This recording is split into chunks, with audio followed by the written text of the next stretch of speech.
Selanjutnya, ini tadi penjelasannya ya.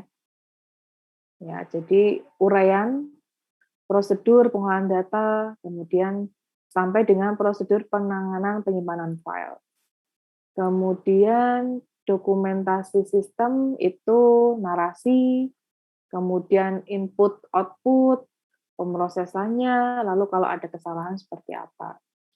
Kemudian kalau operasi itu adalah dalam menjalankan program. Ya, dalam menjalankan program seperti apa. Jadi ada alat yang digunakan apa, programnya apa, file datanya apa, kemudian prosedur mulainya seperti apa, lalu dalam melaksanakan tugas itu nanti prosesnya akan seperti apa. Lalu kondisi-kondisi yang menyebabkan program itu bisa dieksekusi. Lalu juga tindakan koreksi untuk mengatasi adanya end program. Oke, kemudian yang selanjutnya adalah minimasi dari penghentian sistem atau downtime dari sistem. Jadi kadang kan sistem juga bisa sewaktu-waktu down ya. Jadi tapi perusahaan itu harus bisa meminimasi ini ya. Karena kalau misalnya ini terjadi, ya ini adalah kerugian keuangan yang cukup besar yang nanti akan dialami oleh perusahaan. Maka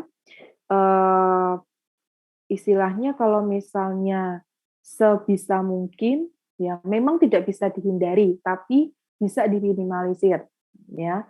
Tidak berfungsinya dari software dan hardware-nya dari sistem. Nah, untuk mencegah, ya, sistem informasi itu harus dihentikan jika ada gangguan ya, baik dari sisi software ataupun hardware.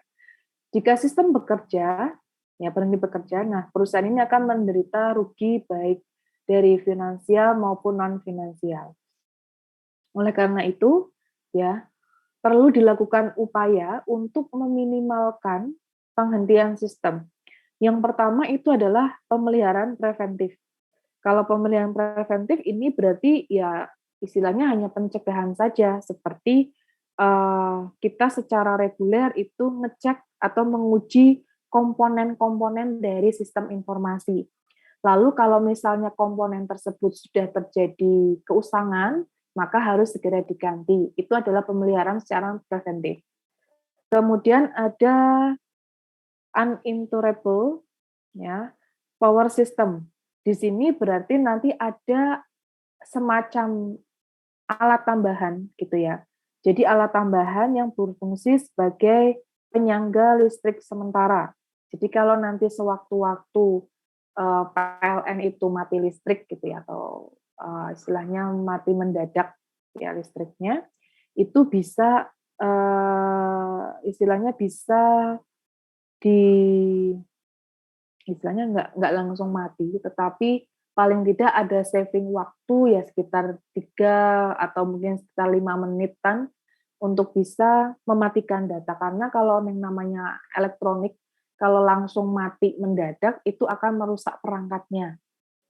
Ya, jadi kalau saudara mematikan, istilahnya mematikan, televisi ataupun mencabut, apa namanya, charger itu jangan langsung dicabut dari powernya gitu, tapi dicabut dulu dari kabelnya baru ke powernya. Karena itu nanti akan memengaruhi dari si perangkatnya sendiri, gitu ya. Televisi juga sama, misalnya saudara langsung main cabut aja saklar atau stop kontaknya saudara cabut, itu akan merusak perangkat dari si televisi. Maka kalau perusahaan-perusahaan besar itu biasanya juga punya genset. Minimal genset itu untuk mengamankan atau meminimalisir yang namanya down system. Ya memang kalau genset itu kan harganya juga cukup mahal, tetapi daripada perusahaan itu harus mengganti kalau ada komponen yang rusak, lebih baik punya genset gitu. Jadi paling nggak punya saving waktu untuk mematikan semua perangkatnya sehingga meminimalisir yang namanya down system. Kemudian ada yang namanya fault tolerance atau toleransi kesalahan. Ini biasanya nanti kita ingin apa ya istilahnya, memberikan toleransi lah. Jadi kemampuan sistem untuk melanjutkan kegiatannya ini, ya, kalau misalnya sebagian, komponen itu gagal, itu tetap bisa dilanjutkan, gitu. Jadi ada toleransinya, ada batas toleransi. Nah, ini harus menggunakan komponen cadangan biasanya. Jadi, sistem informasi itu pasti nanti harus punya komponen cadangan. Jadi kalau sewaktu-waktu terjadi yang namanya tadi down system, itu kita bisa, sementara repairing dulu dengan menggunakan komponen cadangan, ya, kemudian, nanti bagian komponen tersebut yang tidak bisa memaksimal tugasnya dengan baik, kita toleransi kesalahannya. Jadi ada fault tolerance, gitu ya. Kemudian selanjutnya adalah disaster recovery plan atau perencanaan pemulihan dari, mungkin adanya bencana gitu ya. Bencana itu kan macam-macam ya, kalau di kita di Indonesia kan bencananya juga macam-macam gitu, ada gempa, banjir gitu ya. Nah itu harus kita planning ya, jadi harus punya perencanaan bagaimana kalau bencana ini terjadi gitu ya.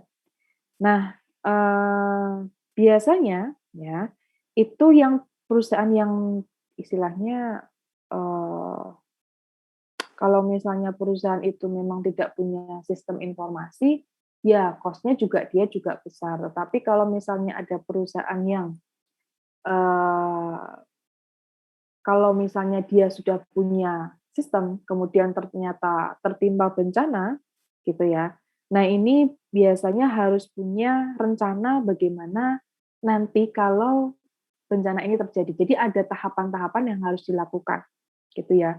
Karena bencana itu kan bukan sesuatu hal yang bisa kita prediksi. Jadi, beda dengan kalau sama sih dengan kerusakan, tapi beda dengan kalau gempa, kita kan nggak bisa prediksi gempa.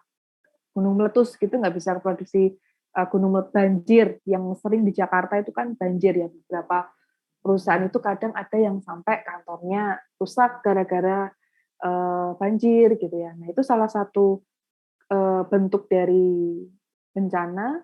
Nah nanti bagaimana perusahaan itu bisa melakukan planning untuk, pemulihan sistem yang digunakan, gitu ya. Nah, setiap organisasi harus memiliki sebuah disaster recovery plan atau DRP, sehingga kemampuan pengolahan data dapat dipulihkan secara cepat dan lancar ya jika ada bencana. Oke, nah tujuannya ya untuk meminimalkan tingkat gangguan, kerusakan dan juga kerugian. Kemudian tujuannya juga menetapkan sebuah cara atau darurat pemrosesan data.